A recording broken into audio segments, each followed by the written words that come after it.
अस्सलाम वालेकुम सर। वालेकुम सलाम। अच्छा, ये हमारा फिफ्थ चैप्टर है। किसने किया हुआ पहले?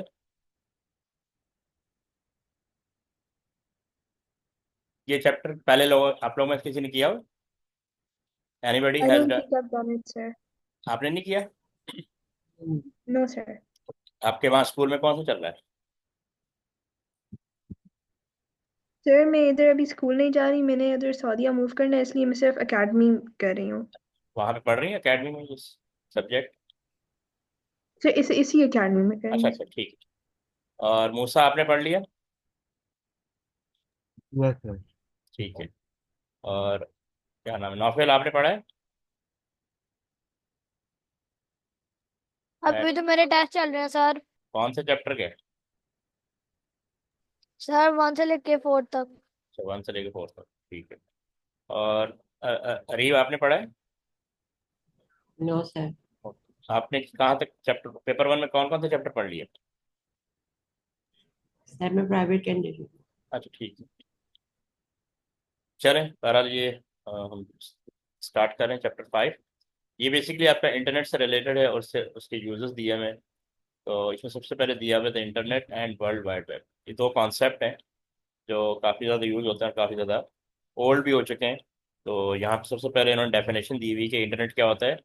The internet is a global network of interconnected networks. तो आपका जो इंटरनेट होता है वो वेरियस, या कह रहे हैं मिलियंस ऑफ नेटवर्क्स का एक नेटवर्क है। ठीक है, हम सब कनेक्टेड हैं एक दूसरे से through a number of networks. तो ये पूरे वर्ल्ड में डिफरेंट नेटवर्क्स हैं जो आपस में कनेक्टेड है। जिस तरह हम जिससे इंटरनेट कनेक्शन लेते हैं हम सिर्फ उससे कनेक्टेड है, और वो आगे नेक्स्ट आईएसपी से कनेक्टेड, जो जो कंपनी आपको इंटरनेट सर्विस देती है, that is called ISP, internet service provider. और हम लोग अपनी आईएसपी से कनेक्टेड है, और आईएसपी जो है वो फर्दर नेक्स्ट आईएसपी से कनेक्टेड है। इसी तरह पूरी दुनिया में ये इंटरनेट सर्विस है। और आपको पता है इंटरनेट का जो स्टार्टअप है वो 1970 है। यानी 1970 में कंप्यूटर नेटवर्क्स बनना शुरू हुए थे। 1970 से पहले कंप्यूटर का कोई नेटवर्क नहीं था। सिर्फ दुनिया में एक नेटवर्क था, दैट वाज टेली कम्युनिकेशन, यानी टेलीफोन नेटवर्क्स। कंप्यूटर का कोई नेटवर्क नहीं था। 1970 से ऑनवर्ड ये कंप्यूटर का नेटवर्क बनना शुरू हुआ। और 1992 में एक्चुअली इंटरनेट आपको मिलना शुरू हुआ। उससे पहले 1992 से पहले इंटरनेट नहीं होता था। ठीक है। यस। ठीक है। तो ये था इसका स्टार्टअप ना। हमें भी सबसे पहले इंटरनेट के बारे में 1992 में पता लगा था, उस वक्त ईमेल आना शुरू हुई थी। ठीक है। और स्पेशली जो इसका यूज़ इंक्रीज हुआ है ना वो 1995 में हुआ है। क्यों? क्योंकि 1995 से पहले जो ऑपरेटिंग सिस्टम थे ना वो टेक्स्ट बेस्ड थे। जैसे पीछे हमने ओएस का पढ़ा था, टीएलआई बेस होते थे, दे वर वेरी डिफिकल्ट। तो वो इतना ज़्यादा यूज़र फ्रेंडली नहीं होता। 1995 में पहला यूज़र फ्रेंडली ऑपरेटिंग सिस्टम आया था, विंडो 95। तब जो है जनरल पब्लिक का इसकी तरफ इंटरेस्ट डेवलप हुआ, क्योंकि अब वो इजीली कंप्यूटर को इस्तेमाल कर सकते थे, यूज़ कर सकते थे या ऑपरेट कर सकते थे। 1995 से पहले जितने भी कंप्यूटर के यूज़र थे देवर ओनली प्रोफेशनल, जनरल यूज़र नहीं होता। यहाँ पर ज़्यादा जो लोग गेम गेम खेलते थे, उस टाइम के लोग जो गेम खेलते थे उनके लिए कंप्यूटर इंटरेस्टेड होता, बाकी लोगों के लिए कंप्यूटर बहुत डिफिकल्ट होता है। 1995 से जो है ये इंटरनेट जब आना शुरू हुआ, इसकी वजह से भी पब्लिक कंप्यूटर की तरफ आई, और विंडो 95 की तरफ भी वजह से भी वन ऑफ द रीज़न कि 1995 में विंडो 95 आया, उसने भी इंटरेस्ट डेवलप किया। अदरवाइज कंप्यूटर की तरफ हर कोई नहीं होता था। तो essentially a concept and not a tangible entity, यानी कि ये कोई टचेबल एंटिटी नहीं है। It is only a concept कि हम एक इंटरनेट को यूज़ कर रहे हैं।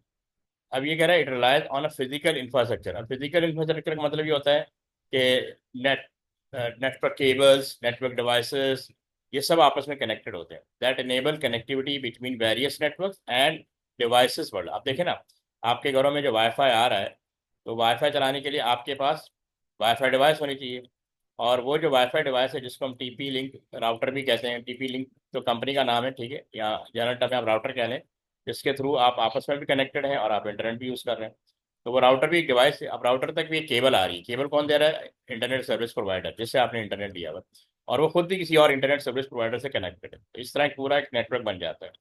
तो इंटरनेट यानी स्टैब्लिश करने में ये टावर्स हैं, मोबाइल टावर्स हैं, ठीक है, टेलीफोन नेटवर्क्स है, सेटेलाइट हैं, ठीक है, ये सारे अर्थ स्टेशन है, ये सब क्या है, फिजिकल इंफ्रास्ट्रक्चर का पार्ट है। फिर ये इसके अंदर एक कॉन्सेप्ट डेवलप किया, world wide web is a part of the internet, यानी डब्ल्यू जो है वो आपके इंटरनेट का पार्ट है, accessible via web browser software. तो इसको एक्सेस करने के लिए ज़रूरी है आपके पास कोई ना कोई वेब ब्राउज़र हो। शुरू में जब इंटरनेट आया था उस वक्त सबसे जो पॉपुलर वेब ब्राउज़र था वो था नेटस्केप नेविगेटर, और फिर माइक्रोसॉफ्ट ने इंटरनेट एक्सप्लोरर लॉन्च किया था। तो सबसे जो बेस्ट गया था वो इंटरनेट एक्सप्लोरर, जो 98 आया था उस वक्त, बहुत फास्टेस्ट वो दिया था उन्होंने। बहरहाल पहले तो वेब ब्राउज़र की पेमेंट भी करनी पड़ती थी, बाद में फ्री हो गया है। इसका क्रेडिट माइक्रोसॉफ्ट का जाता है कि उन्होंने फ्री वेब ब्राउज़र की प्रोविजन विंडो के साथ अवेलेबल करवाई, ठीक है। तो नेटस्केप नेविगेटर जो है ये परचेज करके हमें यूज़ करना पड़ता था। ये पेंटागन का वेब ब्राउज़र था, नेटस्केप नेविगेटर के नाम से था, एंड से ये whatever। तो अब ये भी याद रखिएगा कि इंटरनेट स्टैब्लिश हुआ है, ये आरपा नेट, ये अमेरिकन आर्मी पेंटागन का ही एक सेटअप था, उन्होंने स्टैब्लिश करना शुरू किया था। तो अब आप इमेजिन कर सकते हैं कि 1970 में उन्होंने बनाना शुरू किया और 22 ईयर्स के बाद उन्होंने पब्लिक को एक्सेस दिया। तो कितने फास्ट हैं, कितने एडवांस है वो लोग। तो WW comprises a vast collection of web pages and operate on the hypertext transfer protocol। अब इसमें एक कॉन्सेप्ट है प्रोटोकॉल।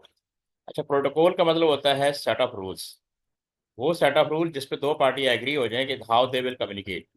जिस तरह दो डिफरेंट नेशंस के लोग आपस में कम्युनिकेट करते हैं, जैसे जर्मन और जापानीज अगर आपस में बात करेंगे तो किस तरह बात करेंगे। तो ज़ाहिर है अब जर्मन को जापानीज आनी चाहिए, जापानीज को जर्मन आनी चाहिए, जो कि बहुत लीस्ट ऑप्शन है कि ऐसा हो जाए, ठीक है। सेकेंड ऑप्शन है, सेकेंड ऑप्शन ये है कि दोनों एक दूसरे की लैंग्वेज जानते हो। फर्स्ट ऑप्शन है कि दोनों एक दूसरे की लैंग्वेज जानते हो, दूसरा है कि इंटरनेशनल लैंग्वेज जानते हो। लेकिन क्योंकि वो भी बहुत सारे लोग इंटरनेशनल लैंग्वेज नहीं जानते, स्पेशली इंग्लिश, तो थर्ड ऑप्शन रह जाता है, that is having a translator. तो दो नेशंस के लोग आपस में एक ट्रांसलेटर, सबसे बेस्ट ऑप्शन है हैविंग अ ट्रांसलेटर। तो ट्रांसलेटर इज द प्रोटोकॉल, कि दोनों पार्टी एग्री होगी कि when ever they will speak with each other, या एक दूसरे से कम्युनिकेट करेंगे, they must have a translator. Translator के थ्रू कम्युनिकेशन परफॉर्म होती है, क्योंकि नेटवर्क बनाने का बेसिक पर्पस कम्युनिकेशन ही था। बाद में चीज़ें ऐड ऑन होती गई, तो यानी डेटा ट्रांसफर हो फिर वट। तो इसलिए फिर ये एक प्रोटोकॉल बनाया गया। सबसे पहले जो प्रोटोकॉल बनाया गया था वो था TCP/IP।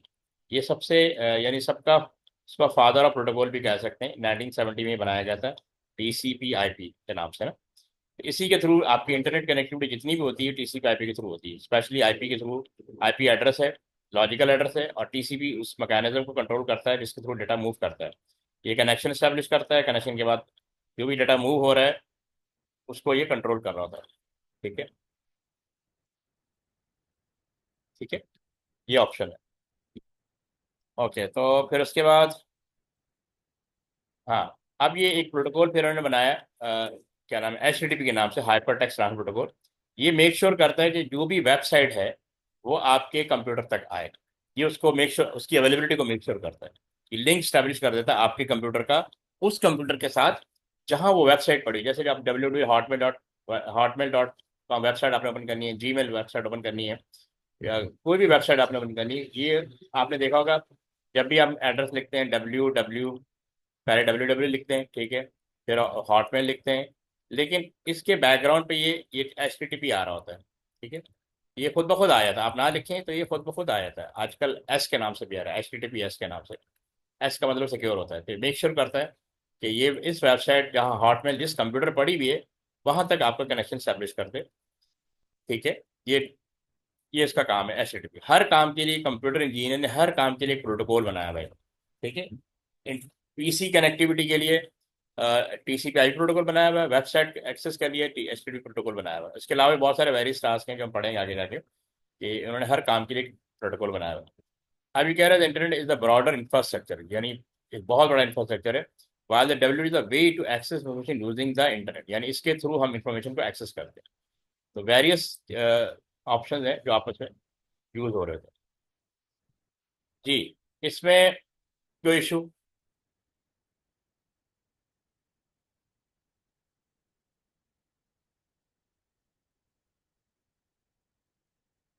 No sir. ठीक है, किसी को परेशानी?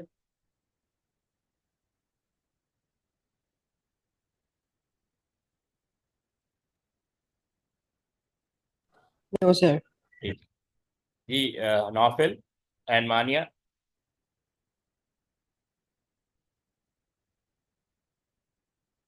Is it clear?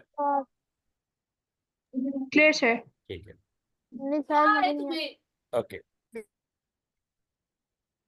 अब यहाँ पे ये डिफरेंस दिया हुआ है, summary of difference between internet and world wide web ना। यहाँ पे दिया हुआ user can stand and receive email, ये ऑप्शन इंटरनेट आपको देता है। और वर्ल्ड वाइड वेब क्या है? It is a collection of multimedia web pages and other information on websites. ठीक है। फिर Yes. है allow online chatting via text audio and video. Allow online chatting via text audio and video. और फिर ये कह रहा है HTTP प्रोटोकॉल क्या है? आर क्या HTTP क्या protocol are written using hypertext markup language. अब ये एक लैंग्वेज है, HTML आप लोगों ने सुना होगा इसके बारे में। इसके थ्रू वेबसाइट बनती है। And तो आपके सामने जो वेबसाइट आती है उसके बैकग्राउंड पे ये कोड चल रहा होता है, वो कोड HTML के अंदर स्टेब्लिश किया जाता है।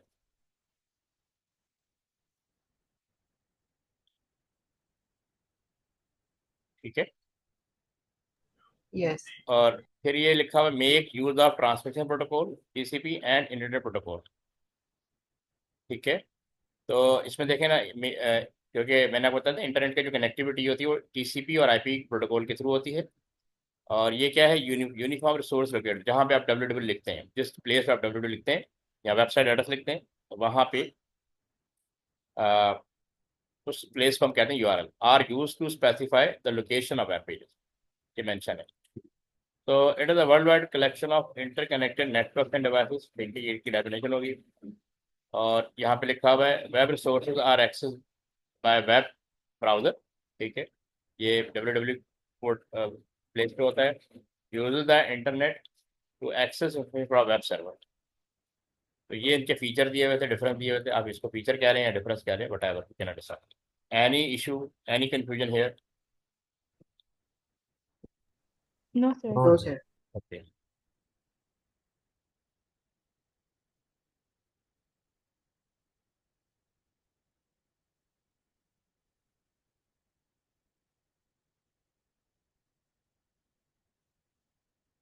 ठीक।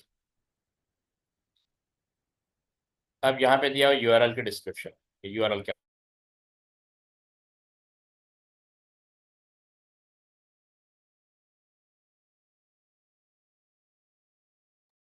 अच्छा, यूनिफॉर्म रिसोर्स लोकेटर कहते हैं। तो इसके बारे में डिटेल दी हुई, how web browser access website. अभी हम डिस्कस करेंगे कि वेब ब्राउजर वेबसाइट को एक्सेस कैसे करता है। सबसे पहले लिखा हुआ है browser interpret HTML hyper text markup. Browser के थ्रू हम वेबसाइट एक्सेस करते हैं। जैसे हम लिखते हैं www.hotmail.com, तो hotmail.com जो है बेसिकली वेबसाइट है जिसको हमने एक्सेस करना है किसी पर्टिकुलर पर्पज़ के लिए। तो उसके बाद अब उसको कन्वर्ट करता है यूज़र अंडरस्टैंडेबल फॉर्मेट में, दैट इज HTML। ठीक है ना, ब्राउज़र इंटरप्रेट करता है कि HTML, क्योंकि कोड वेब पेज आता है वो कोडेड फॉर्म में आता है, HTML कोड फॉर्म में आता है, उसको ब्राउज़र इंटरप्रेट करेगा और आपके सामने उस फॉर्म में डिस्प्ले करेगा जिसको यूज़र अंडरस्टैंड कर सकते हैं। यानी English like from website to display content on user screen. तो उस कंटेंट में डिस्प्ले करेगा जिसको यूजर अंडरस्टैंड कर सके। Uniform resource are text based address for accessing website. URL format क्या होता है? सबसे पहले देखें प्रोटोकॉल होता है जो HTTP यहाँ पे लिखा होता है, फिर वेबसाइट एड्रेस होता है, फिर उसका पाथ होता है, फिर फाइल नेम होता है। ये इसके 1 2 3 4 कंपोनेंट दिए हैं। अब कह रहे हैं common common protocol include HTTP या HTTPS। तो आपने कोशिश करनी है कि HTTPS जिस पे लिखा हो उस वेबसाइट को एक्सेस करें, क्योंकि ये इनसिक्योर हो गई। HTTP ओल्ड वर्जन है HTTP का, और ये इनसिक्योर वर्जन को शो करता है, that is secure version. Website address component सबसे पहले दिया हुआ domain host, typically www। Domain host, domain कहते हैं एरिया को, होस्ट कहते हैं जो आपको सर्व करे। तो उस एरिया को, जिस एरिया में आप इन होना चाह रहे हैं उसको हम कहते हैं होस्ट। जो आपको सर्व करे दैट इज होस्ट, और जिस एरिया में इंटर हो रहे हैं उसको हम कहेंगे डोमेन होस्ट। तो बेसिकली हॉटमेल, जीमेल या फेसबुक के डोमेन में हम इंटर होना चाह रहे हैं। फिर डोमेन नेम आता है, द वेबसाइट नेम, जैसे आपने लिखा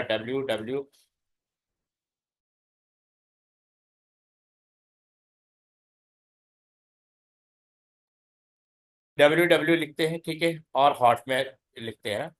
तो हॉटमेल जो है ना डोमेन नेम का नाम है, जिसको हमने एक्सेस करना है। हमने हॉटमेल को डोमेन में एंटर, डोमेन कहते हैं एरिया जिस, ठीक है, जिसपे जिसका एक किंग हो, एक ऐसा एरिया जिसका कोई एक किंग होता है। तो डोमेन नेम, तो वेबसाइट नेम हो गया हॉटमेल, ये डोमेन होस्ट हो गया, डब्ल्यू क्या हो गया, डोमेन होस्ट, और हॉटमेल डोमेन नेम हो गया। फिर डोमेन टाइप, अब आगे लिखते हैं डॉट कॉम, कमर्शियल, कॉम का मतलब कमर्शियल, ये कैसी वेबसाइट है जो कमर्शियल पर्पज के लिए डिजाइन की है। तो यहाँ पे डिफरेंट दिए सब, ये सब आपको पता है इनके बारे में, dot com, dot org, dot net, dot gov। फिर फर्दर कंट्री कोड भी आप स्पेसिफाई कर सकते हैं, dot uk, dot de, dot cy, जैसे पाकिस्तान के डॉट pk, ठीक है। तो ये फर्दर कंट्री कोड दिया हुआ है। अच्छा, ये हो गया वेब एड्रेस कंपोनेंट, यानी वेब एड्रेस कंपोनेंट। अच्छा, यानी इसकी बात हो रही है। इसके कितने कंपोनेंट हो गए? 4 हो गए, domain host, domain name, domain type and further country code.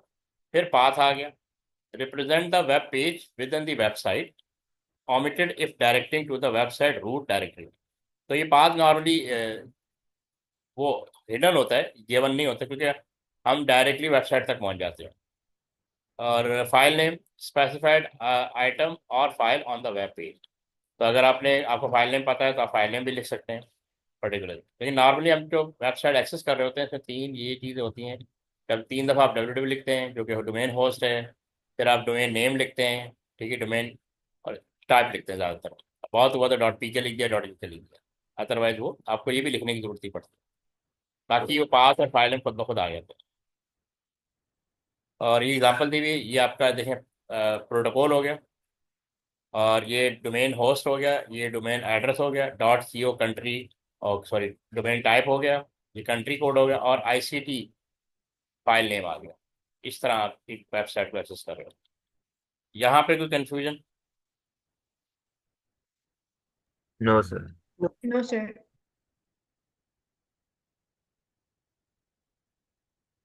Okay.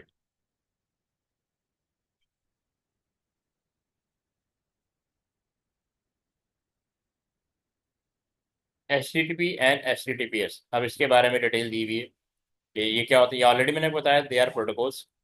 ये ओल्ड वर्जन है H T T P without S, और new version H T T P S है। एस का मतलब सिक्योर होता है।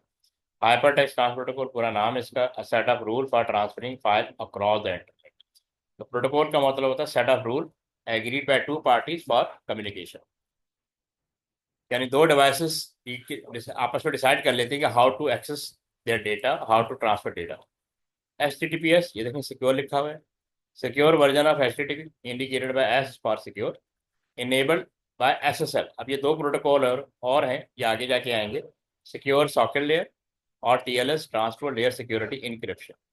तो जब हमारी कनेक्टिविटी हो जाती है, और एच टी टी पी का जो पर्पज है टू एक्सेस दी वेबसाइट, लेकिन वो जो डेटा सिक्योर करेगा ये 2 प्रोटोकॉल करते हैं, एक सिक्योर सॉकेट लेयर, ये ओल्ड वर्जन है, और नया वर्जन टी एल एस है, ट्रांसपोर्ट लेयर सिक्योरिटी इंक्रिप्शन। अब ये क्या करते हैं कि डेटा को इनक्रिप्ट कर देते हैं। जो भी डेटा एक कंप्यूटर से दूसरे कंप्यूटर ट्रांसफर हो रहा है, उसको उसके दरमियान एक टनल स्टैब्लिश कर देते हैं। उस टनल को, टनल में एक यानी टनल भी एक लेयर है कि आपको प्रोटेक्ट कर देती है।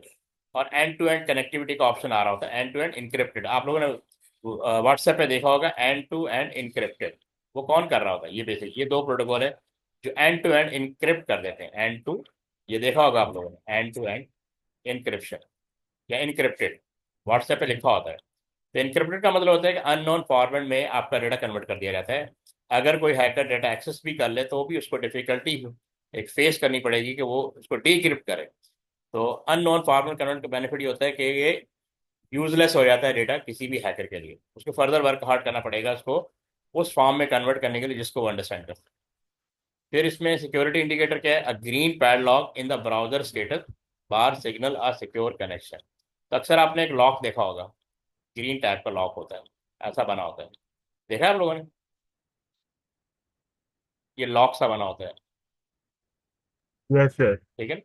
तो ये ग्रीन लॉक होता है, पैडलॉक कहते हैं इसको, ग्रीन पैडलॉक, जो बताता है कि आपकी वेबसाइट सिक्योर है।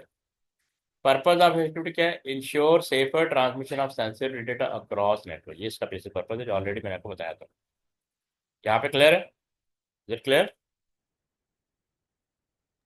यस। Yes sir. क्या नाम, नाफिल, आपको क्लियर है?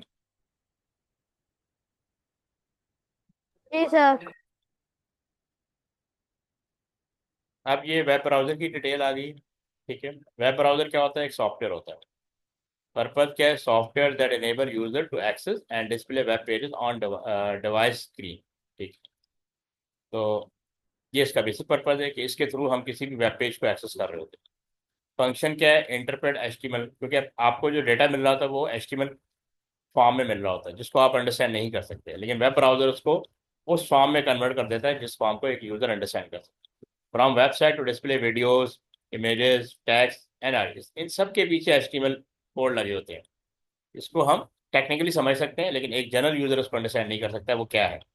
But web browser make sure के डेटा उसी फॉर्म में डिस्प्ले हो जिस फॉर्म में यूज़र अंडरस्टैंड कर सकते हैं। ये कॉमन फीचर दिया है कि इसके अंदर आपको होम पेज मिलेगा, designated start page, bookmark मिलेगा, स्टोर फेवरेट वेबसाइट और web pages for easy access, user history आपको मिलेगी जहाँ से आप हिस्ट्री क्लीन कर सकते हैं, record of previously visited website, अगर आप नहीं भी करते तो डायरेक्ट हिस्ट्री से आप उस वेबसाइट पर चले जाते हैं जो पहले आपने ओपन की थी। Navigation allow forward and backward movement through open pages, ठीक है। ये सारे इसके बटन्स होते हैं, ऑप्शंस होते हैं। Tabs, multiple web page can be open simultaneously, तो डिफरेंट टैब्स राइट क्लिक करके आप डिफरेंट वेब पेजेस ओपन कर सकते हैं। कुकीज़ अभी इसी का पार्ट है, आगे आएगा। Use to store information about user preferences, cookies के बारे में आइडिया है किसी को? जी मूसा, आप बताएं, व्हाट इज कुकीज़? ये वर्ड सुना हुआ है, देखा हुआ है पहले आप लोगों ने, कुकीज़? Yes sir. Yes. कौन जब हम बताएगा? कोई Yes. वेबसाइट खोलते हैं तो हाँ हाँ, कुकीज आ जाती कुकीज़ आए करती क्या है ये? Sir, do they use previous information to basically change settings based off of those हाँ, previous ये काइंड ऑफ, information हाँ, activity? Basically kind of text file होती है इसकी, इसी चैप्टर में आगे डिटेल आएगी। ये आपकी इंफॉर्मेशन को स्टोर कर लेती है, ये आपकी प्रेफरेंसेस को, ठीक है, स्टोर कर लेती है। तो अक्सर आपने देखा होगा किसी वेबसाइट को जब ओपन करते हैं वो कहते हैं इनेबल योर कुकीज़, बल्कि वो आपको बताता भी है कि हमारा हम जो है आपके सिस्टम को कुकीज़ को एक्सेस करेंगे, क्योंकि कुकीज़ में आपकी प्रेफरेंसेस या वेबसाइट हिस्ट्रीज पड़ी होती है, कौन कौन सी वेबसाइट पे आप लोग जाते हैं। तो बेसिकली ये जितनी भी ऐड कंपनीज होती है ना, ये उनको कुकीज़ का एक्सेस दे दिया जाता है। तो जिन जिन वेबसाइट पे आप जाते हैं, जैसे शॉपिंग करते हैं, तो वो फिर आपको उसी जो भी आपकी प्रेफरेंस होती है उसके अकॉर्डिंग ऐड आना शुरू हो जाते हैं, ये इस कुकीज़ की वजह से आते हैं। Hyperlink allow navigation between website और वेब पेज, हाइपरलिंक का मतलब कि आपको लिंक दिए होंगे डिफरेंट वेब पेजेस के। तो अब जैसे एक दिया हुआ, open new tab with control plus click, open in the same tab by simply clicking. तो डिफरेंट हाइपरलिंक ऑप्शन दिए होंगे, यानी लिंक पेजेस दिए होंगे जो उसी उसी पेज को, उसी पेज पे एक और पेज ओपन हो जाएगा या एक न्यू टैब में एक नया वेबसाइट ओपन हो जाएगा, काइंड ऑफ। इसमें किसी को कोई इशू वेब ब्राउजर के अंदर? Anybody has any issue? जी No, clear? No, sir. sir. ये दिया हुआ वेब ब्राउजर, ये टैब्स, लिखा हुआ टैब्स, एड्रेस बार जहाँ पे आप एड्रेस लिखते हैं, data stored as a cache, cache सबको पता है, यानी टेम्परेरी मेमोरी। और मेक यूज़ ऑफ जावास्क्रिप्ट, पीछे जावास्क्रिप्ट चल रहा होता है। और they use an address bar for example, ये वेबसाइट की इंफॉर्मेशन दी हुई है। Retrieval and location of web pages, अब आपको ये टेक्निकली बताया जाएगा कि आप एक वेबसाइट को रिट्रीव कैसे करते हैं, यानी गेट कैसे करते हैं। तो अब जैसे लिखा हुआ है इसमें, सबसे पहले एचटीएमएल के बारे में दिया हुआ है, एचटीएमएल मार्कअप लैंग्वेज, लैंग्वेज है use to display content on browser. किसी ने एचटीएमएल पे काम किया हुआ, किसी भी स्टूडेंट ने एचटीएमएल? Yes, और sir. जी अरीब, आपने किया? Yes. और CSS? Anybody else? Yes, sir. ठीक है। तो अब तो काफ़ी इजी हो गई एचटीएमएल, पहले थोड़ा डिफिकल्ट होती थी तो नोट पैड पर राइट करना पड़ता था, अब तो बहुत सारे यूज़र इंटरफेस आ गए हैं जिसमें आप एचटीएमएल बड़ी इजीली लिख सकते हैं। तो वेब, कोशिश करें कि वेबसाइट डिज़ाइनिंग आप सीखें, वेब पेज डिज़ाइनिंग सीखें, तो साथ साथ ये प्रैक्टिकल चीज़ें साथ, अगर आपने कंप्यूटर फील्ड में आगे जाना है तो प्रैक्टिकल चीज़ें साथ साथ सीखते जाएं, कोर्सेज करते जाएं, एचटीएमएल, सीएसएस, जावास्क्रिप्ट, ठीक है। पाइथन, पाइथन तो अभी आपके उसमें है। अच्छा, अब दिया हुआ all website are written HTML and hosted on web server with unique IP address. IP address का मतलब है कि हम उस सिस्टम को एक्सेस कर रहे हैं जिसकी वेबसाइट ओपन करनी है। जैसे हॉटमेल की वेबसाइट ओपन करनी, तो बेसिकली हमें उसका आईपी एड्रेस तो याद नहीं रखता, लेकिन हम लिखते हैं हॉटमेल, हॉटमेल डोमेन का नाम है, अब इसके बारे में आगे फर्दर आएगा कि आप वेबसाइट को कैसे एक्सेस करते हैं। तो बेसिकली हम इसका आईपी एड्रेस एक्सेस कर रहे होते हैं। आईपी एड्रेस उस सिस्टम का एड्रेस है जहाँ हॉटमेल की वेबसाइट रखी हुई है। तो हम एक सिस्टम से दूसरे सिस्टम का एक्सेस कर रहे होते हैं, और वेब ब्राउजर मेक श्योर करता है कि वो डेटा आपके सामने डिस्प्ले हो। अब एक डोमेन नेम सर्वर दिया हुआ है, ठीक है। अब होता क्या है, पर्पस क्या है, matches domain name from URL with their corresponding IP address. तो जब भी हम कोई एड्रेस लिखते हैं www और hotmail.com, तो हॉटमेल की लिस्ट, यानी हॉटमेल एक नाम है, हॉटमेल वेबसाइट का नाम है। तो डोमेन नेम सर्वर के पास हर वेबसाइट के आगे उसका एक आईपी एड्रेस लिखा होता है। मैं जब हॉटमेल लिखूंगा तो बेसिकली तो ये मेरी request web domain name server के पास चली जाएगी, और वो सर्च करेगा कि इस वेबसाइट के आगे कौन सी आईपी लगी हुई है।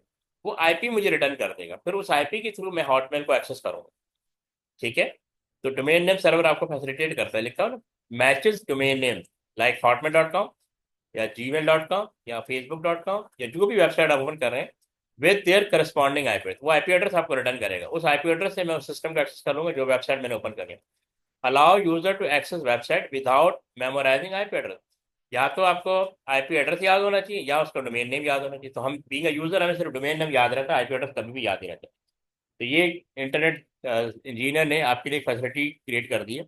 उन्हें पता था कि कोई भी यूजर आई, क्योंकि मिलियन ऑफ वेबसाइट है, हम उनके नाम याद रख सकते हैं लेकिन उनके आईपी एड्रेस याद नहीं रख सकते। ये है आईपी एड्रेस की इजाफा, ये इतना बड़ा नाम कौन याद रखे। और अब तो ये तो वर्जन 4 है, और वर्जन 6 जो आया है वो तो और टिपिकल आ गया। ये 32 बिट है ना, और वर्जन 6 जो है वो 128 बिट है। तो बेसिकली ये हमें याद नहीं रहता, हमें सिर्फ डोमेन नेम याद रहता है। प्रोसेस क्या करता है, convert a URL www.hordereducation.co.uk into a machine readable IP address. ये एग्जांपल दी है। आप लोगों ने आईपी वर्जन 6 के बारे में सुना हुआ है? आईपी वर्जन 6 किसी को आइडिया है? Yes, या sir. ये आईपी वर्जन 4 है, ठीक है। ये थोड़ा स्मॉलर, ये दुनिया में 4 बिलियन डिवाइसेस को इसने सपोर्ट किया, 4 बिलियन डिवाइसेस, आप अंदाजा कर सकते हैं। और अभी बता रहे हैं कि 8 बिलियन डिवाइसेस इस वक्त हैं लोगों के पास, तो डबल हो गई। तो इसलिए ये इसकी रेंज खत्म हो गई, इसीलिए आईपी वर्जन 6 को लॉन्च किया गया। ये ट्रिलियन में एड्रेस है इसके पास, ट्रिलियन में एड्रेस है। ये उस वक्त तक यूज होता रहेगा जब तक कि ट्रिलियन एड्रेस ना हो जाए। Multiple server, DNS uses multiple server to manage and look up IP address. Look up का मतलब होता है लिस्ट ऑफ आईपी एड्रेस। तो एक डीएनएस सर्वर नहीं होगा, बहुत सारे डीएनएस सर्वर होंगे। पहले आपकी रिक्वेस्ट डीएनएस सर्वर 1 के पास जाएगी, अगर आपकी वेबसाइट का आईपी एड्रेस के पास नहीं होगा तो वो सेकंड डीएनएस सर्वर को एक्सेस किया जाएगा, फिर थर्ड, फिर फोर्थ, एक लेयर बनी हुई। हर डीएनएस सर्वर की रेंज ज़्यादा होती है। फिर ये डीएनएस डेटाबेस वही इसी को रेफर करेगा, contain a database of URL and IP address. Database का मतलब होता है डेटा, डेटा अबाउट डेटा। तो यूआरएल जो आप राइट करते हैं www.hotmail.com, और आईपी एड्रेस उसका concern IP address. Plays a crucial role in locating and retrieving web pages for user access. अब आगे इसकी पिक्टोरियल रिप्रेजेंटेशन आ रही है, ठीक है। ये देखें, सबसे पहला स्टेप क्या है, ये आप हैं क्लाइंट, आपने वेब ब्राउज़र के थ्रू www.hotmail.com के लिए आप लिखा, ये रिक्वेस्ट वेब ब्राउज़र ने आपकी यहाँ तक पहुँचा दी DNS सर्वर 1 के पास कि भाई यूज़र ने हॉटमेल का पेज एक्सेस करना है, ठीक है। तो ये अपने डेटाबेस में सर्च करेगा कि हॉटमेल की आईपी एड्रेस क्या है। अगर उसके मिल जाएगी तो ये इसको रिटर्न कर देगा, लेकिन नहीं, अगर उसको नहीं मिलेगी तो ये DNS सर्वर 2 को रिक्वेस्ट भेजेगा, भैया यूज़र ने हॉटमेल पेज खोलना है, मेरे पास तो उसकी आईपी नहीं है, आप चेक करें। अगर, क्योंकि इसका डेटाबेस बड़ा होगा, तो इसके ये थर्ड भी हो सकता है, थर्ड डीएनएस सर्वर भी हो सकता है, फोर्थ भी हो सकता है, ठीक है, काइंड ऑफ। तो आप अब DNS सर्वर 2 के पास आईपी एड्रेस मिल गया, इसने इसको वापस कर दिया, ये आईपी एड्रेस इसने वापस आपको दे दिया। अब आपने इस आईपी एड्रेस को भेजा वेबसाइट सर्वर के पास।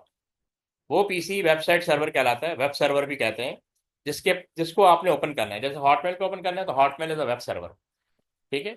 और इस आईपी के थ्रू अब आपको देखें वापस डबल एरो बना हुआ है, ये अब कंटेंट आना शुरू हो जाएगा जिसको वेब ब्राउजर कन्वर्ट कर देगा यूजर अंडरस्टैंडेबल फॉर्म में। ये सीक्वेंस समझ में आया सब लोगों को? Yes. ठीक है, Sir, could you explain again, please? मैं बताता हूँ। अभी पीछे मैंने बताया था ना कि डोमेन सर्वर होता है जो आपकी यहाँ पे लिखा हुआ है मैचेस डोमेन नेम, ये डोमेन सर्वर की डिस्क्रिप्शन लिखी हुई है with their corresponding IP address. आप लोग हमेशा वेबसाइट का नाम लिखेंगे जिसको हम कहते हैं डोमेन नेम। तो बिकॉज बीइंग अ यूजर आप सिर्फ डोमेन नेम को याद रख सकते हैं, उसका आईपी एड्रेस याद नहीं रख सकते। तो एक्चुअली जो भी वेबसाइट आप एक्सेस कर रहे होते हैं वो किसी ना किसी कंप्यूटर पे रखी होगी, तो हर कंप्यूटर का एक आईपी एड्रेस होता है, वो आईपी एड्रेस आपको दिया जाता है। डोमेन डीएनएस सर्वर क्या करता है, वो आपकी वेबसाइट के अगेंस्ट आपको एक आईपी एड्रेस दे देता है। ठीक है, तो जब भी आप वेब ब्राउजर पे किसी वेबसाइट का नाम लिखेंगे तो वो रिक्वेस्ट आपकी डोमेन नेम सर्वर के पास जाएगी। देखिए सबसे पहला स्टेप है डोमेन नेम सर्वर के पास आपकी रिक्वेस्ट चलेगी। आपने जो भी वेबसाइट का नाम लिखा वो उस वेबसाइट के अगेंस्ट आईपी एड्रेस सर्च करेगा। आईपी एड्रेस का मतलब ही यही है कि आप किसी और कंप्यूटर को एक्सेस करना चाह रहे हैं जहां पे आपकी कंसर्न वेबसाइट रखी हुई। यहाँ तक पॉइंट क्लियर है? ये वाला पॉइंट क्लियर है? One Yes. तक? Yes, sir.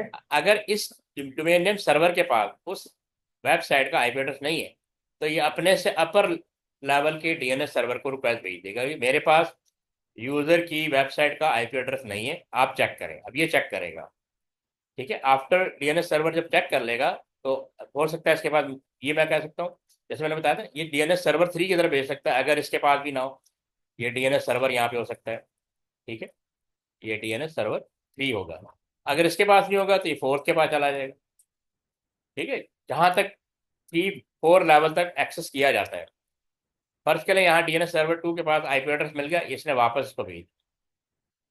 ठीक है, थर्ड थर्ड लिखा हुआ है 1 2 3। आप ये वाला डीएनएस सर्वर की रिक्वेस्ट आपकी इसके पास पड़ी हुई थी, ये इसको दे देगा भाई ये लो आपका आईपी एड्रेस। आपने जो वेबसाइट का रिक्वेस्ट भेजी थी उसका आईपी एड्रेस ये।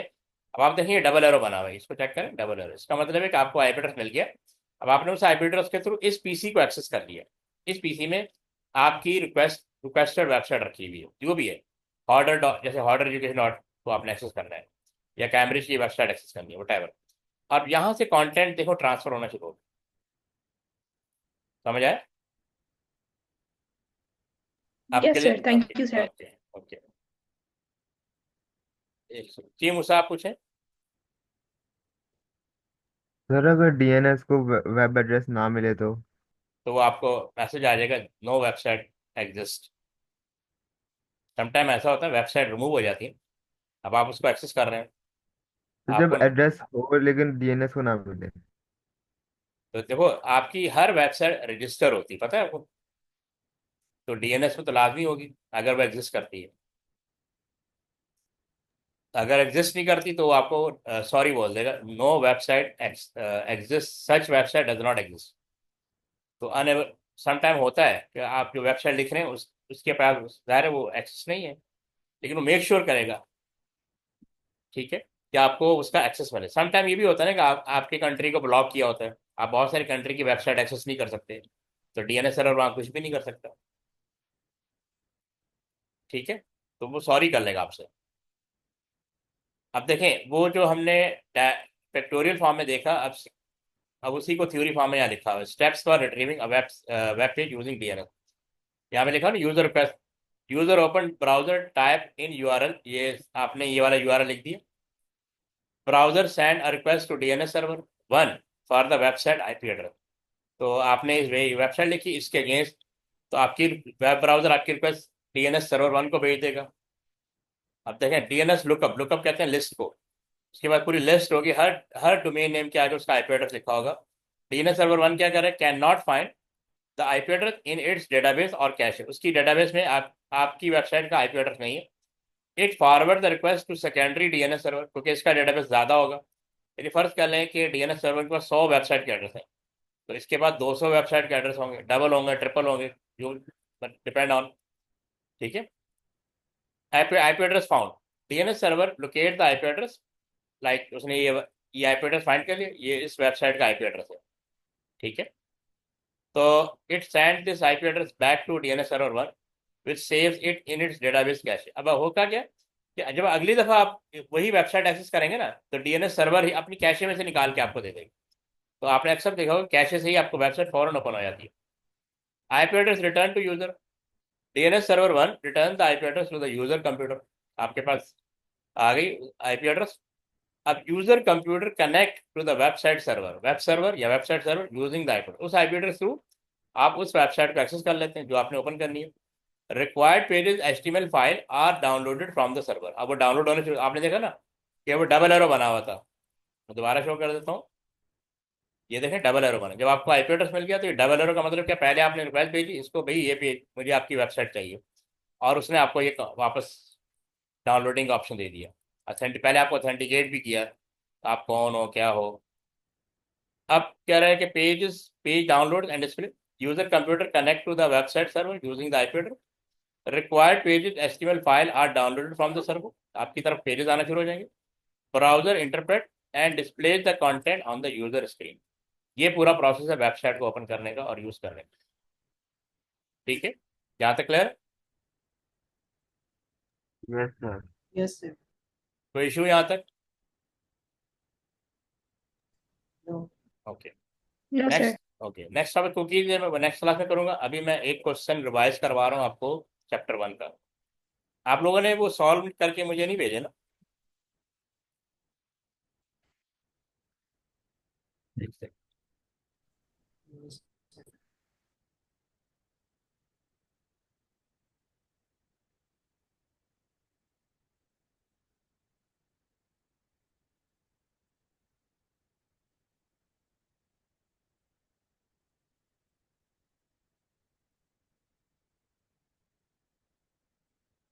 चैप्टर 1 किसने नहीं पढ़ा?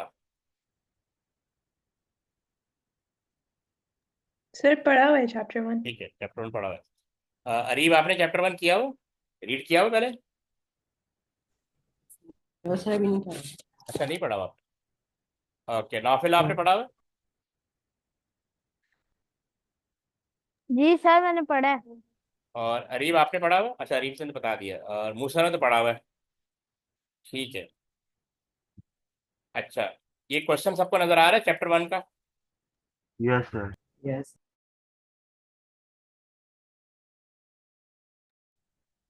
अच्छा, तो अब इसमें लिखा हुआ है a student has a sound file that is too large to be stored on their external secondary storage device.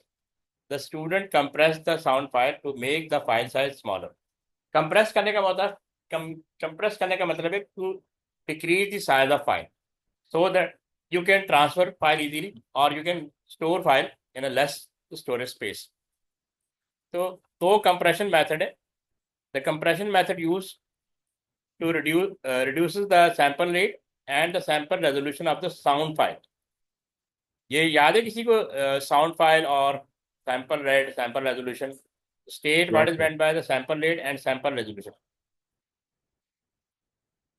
जी मानिए आपको याद है सैंपल रेट और सैंपल रेजोल्यूशन क्या होता है? No, sir. नहीं याद? मूसा आप बताएं, सैंपल रेट क्या होता है और सैंपल रेजोल्यूशन क्या होता है?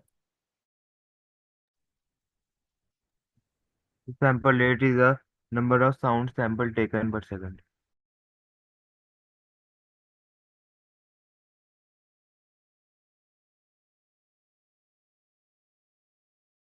ठीक है, और सैंपल रेजोल्यूशन क्या होता है? अच्छा, Number. इशू ये होता है कि आपको पता है कंप्यूटर जो है ना वो डिजिटल डेटा को अंडरस्टैंड करता है।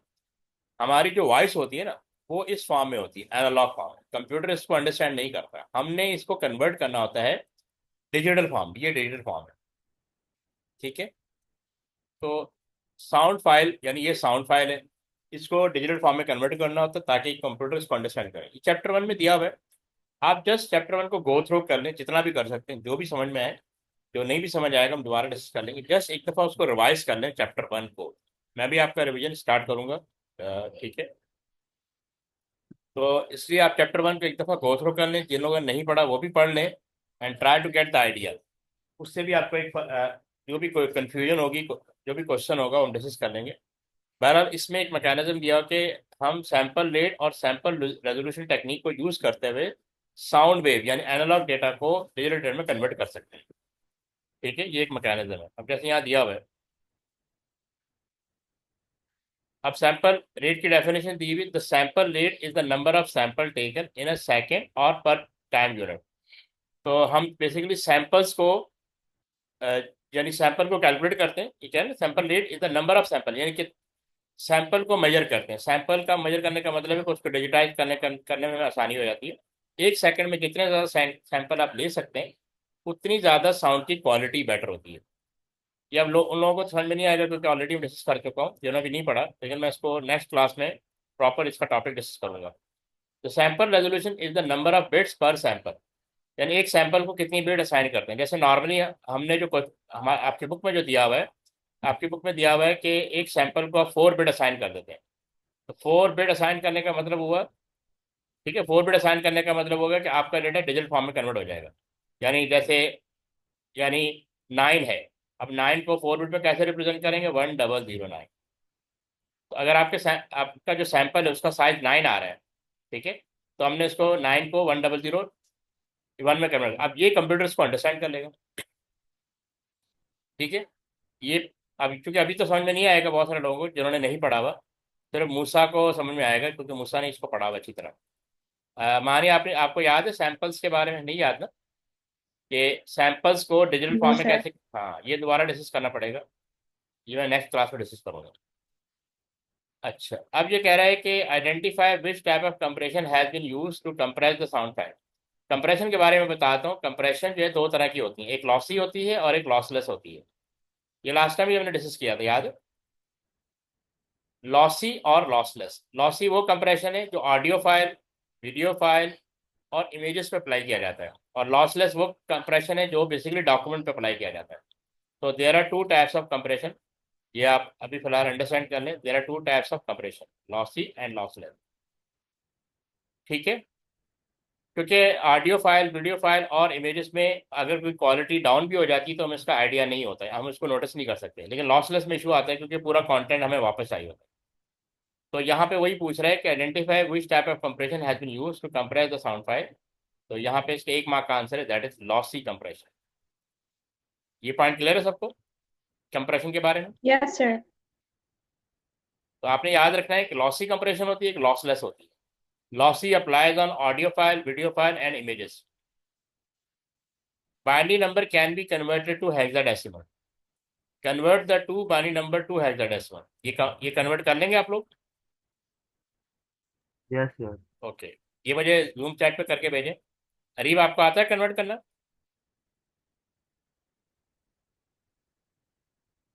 जी Areeb, do you know that how to convert? No, sir. Okay, Mani आपको आता है? Sir, I can try. Just try. Naufil, आपको, आपको याद है? और आपका तो टेस्ट भी होने वाला है 4 चैप्टर का, उसमें ये चैप्टर में इंक्लूड है सर टेस्ट नहीं पेपर। पेपर ना। तो आपने ही पढ़ा हुआ ना चैप्टर 1? अरे मैंने आपको चैप्टर 1 की वीडियो भेजी हुई है, अगर आप चैप्टर 1 की वीडियो देख लें तो आपको ये कन्वर्जन वगैरह सब आ जाएगा। कंप्रेशन और साउंड फाइल को कैसे कन्वर्ट किया जाता है, ये सब वीडियो में मैंने डिस्कस किया हुआ है। डू यू हैव वीडियोस या दोबारा भेज दो? I can you send it again? Okay, आप उसको वीडियो को एक दफ़ा देख लें, अगर आपको इशू आएगा तो मैं दोबारा डिस्कस कर लूँगा। Okay. चले, मूसा ने तो भेज दिया। मैं इसको आपको कन्वर्ट करके बताता हूँ। जब भी आप बाइनरी को टैनरी में कन्वर्ट करेंगे तो राइट साइड से हम 4 बिट का ग्रुप बनाएंगे, ये याद रखिएगा, ठीक है। ये आपके लिए रिवाइज हो जाएगा। ये नंबर मैं यहाँ लिख रहा हूँ, 1001 0011। जब सर भी, इसे मैं करके आपको भेजता हूँ अच्छा प्लीज। अच्छा, ठीक है, ठीक, मैं 1 मिनट वेट कर लेता हूँ।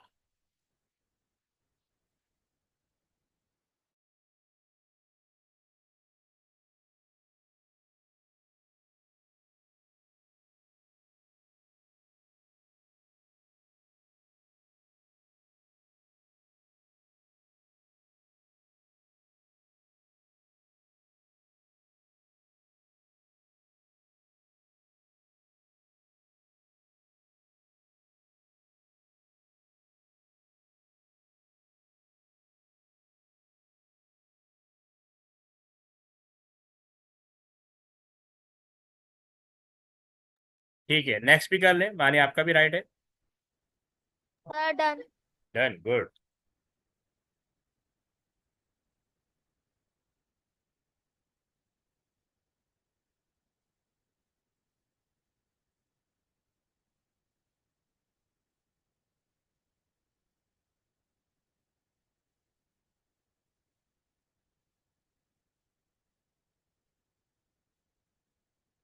चलें, मैं भी करके बता देता हूँ ताकि हमारा भी रिकॉर्ड पे आ जाएगा। जब भी बाइनरी टू हेक्साडेसिमल आप कन्वर्ट करेंगे, बाइनरी टू हेक्साडेसिमल, तो हम 4 बिट का ग्रुप बनाएंगे फ्रॉम राइट साइड। पहला ग्रुप, ये दूसरा ग्रुप। तो यहाँ पे आपने पावर लगा देनी 1 2 4 8, 1 2 4 8। हम उन पावर को ऐड कर लेंगे जिसकी बेस वैल्यू 1 है।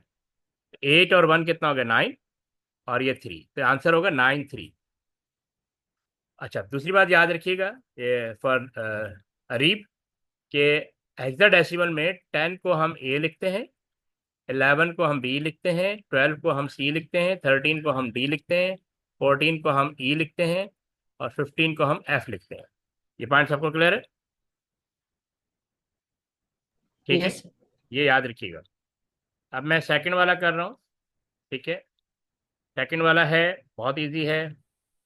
ये 0 0 4 0 दिया हुआ है, और इस पर 11 1 0 1 दिया हुआ। तो 1 2 4 8 आपने पावर लगा दी। 4 यानी 4 बिट का ग्रुप बनाना है फ्रॉम राइट साइड। 1 2 4 8, तो ये तो 0 हो जाएगा, और ये 13 आएगा। 13 किसके बराबर होता है? डी के, तो ये 0 D आंसर। ये क्लियर है सबको? Yes, sir. ये 9 3, ये आंसर आ गया।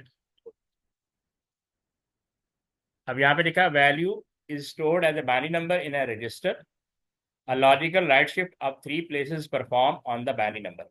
अच्छा, ये लॉजिकल शिफ्ट में 2 शिफ्ट आते हैं आपके, लेफ्ट और राइट। मैं पहले आपको कॉन्सेप्ट दे दूं कि बिट्स जो हैं, अगर लेफ्ट शिफ्ट होगा तो इसका मतलब फर्ज करें अगर मैं लेफ्ट साइड पे मूव करता हूँ तो ये कट जाएगा। तो ये आपका इधर आ जाएगा, ये इधर आ जाएगा, ये इधर आ जाएगा, ये इधर आ जाएगा, ये इधर आएगा, ये इधर आएगा, और ये इधर आएगा, और आखिर में यहाँ 0 आ जाएगा। तो अगर आप लेफ्ट साइड पे बिट मूव करेंगे, ठीक है, तो ये मल्टीप्लाई होता है 2 पावर 1। 2 पावर 1 क्या हो गया? 2 हो जाएगा। तो आपका नंबर जो भी होगा उसको डबल कर देंगे आप। अगर 1 बिट शिफ्ट होगा तो ये डबल होगा, 2 बिट शिफ्ट होगा तो उस डबल का डबल हो जाएगा, 3 बिट शिफ्ट होगा तो उस डबल का डबल हो जाएगा। 2 बिट शिफ्ट होने का मतलब है 2 पावर 2 इक्वल टू 4। इसको ओरिजिनल नंबर से मल्टीप्लाई कर लें तो आपके पास वो नंबर आ जाएगा। और 2 पावर 3 का मतलब होता है 8, तो 8 से मल्टीप्लाई करेंगे ओरिजिनल नंबर को।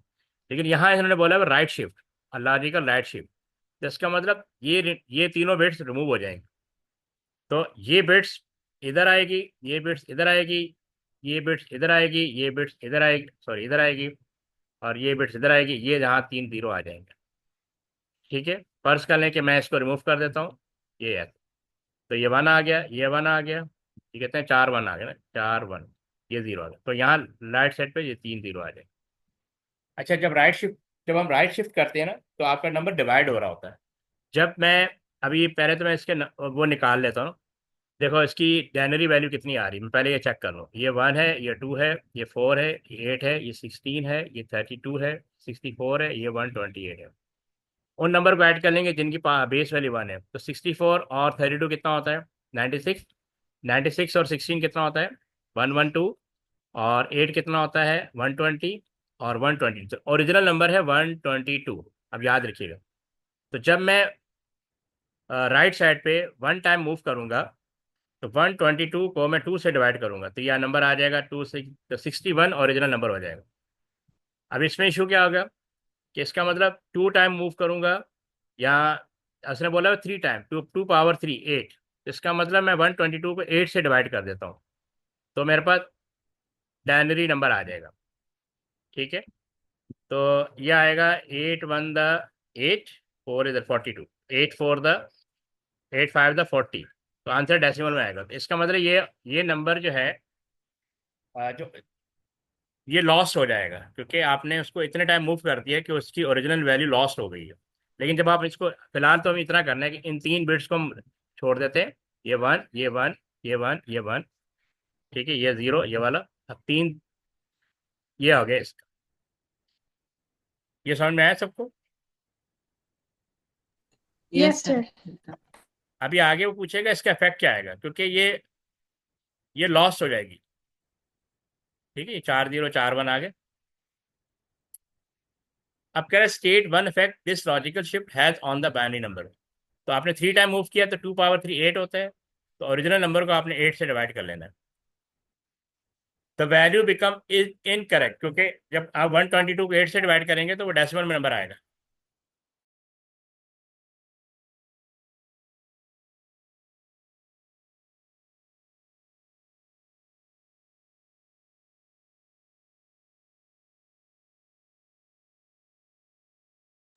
इट इज डिवाइडेड बाय 8, देखिए लिखा है इट इज डिवाइडेड बाय 8। क्यों डिवाइडेड बाय 8 है? 2, आप 3 बिट मूव कर रहे हैं ना, 2 पावर 3, कितनी बिट मूव कर रहे थे उसको एज ए पावर यूज करें। 2 is the base value of binary 8, 8 आ गया।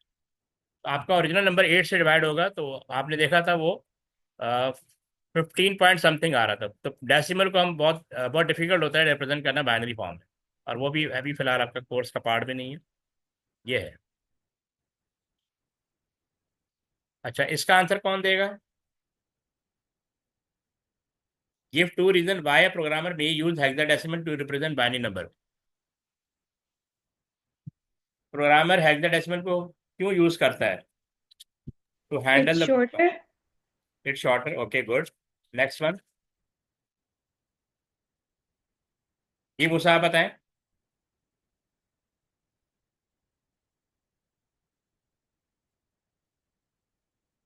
ये देख लें, easier और क्विकर टू अंडरस्टैंड, ठीक है, क्योंकि बाइनरी नंबर लार्ज होता है, हेक्साडेसिमल नंबर शॉर्ट होता है। easier और क्विकर टू डीबग, क्योंकि एरर हैंडलिंग हमने करनी होती है, उसके लिए हम हेक्साडेसिमल में कन्वर्ट करके डीबग कर लेते हैं। Less likely to make a mistake, ठीक है। और दूसरा, हेक्साडेसिमल में शो किया जाता है takes up less screen space.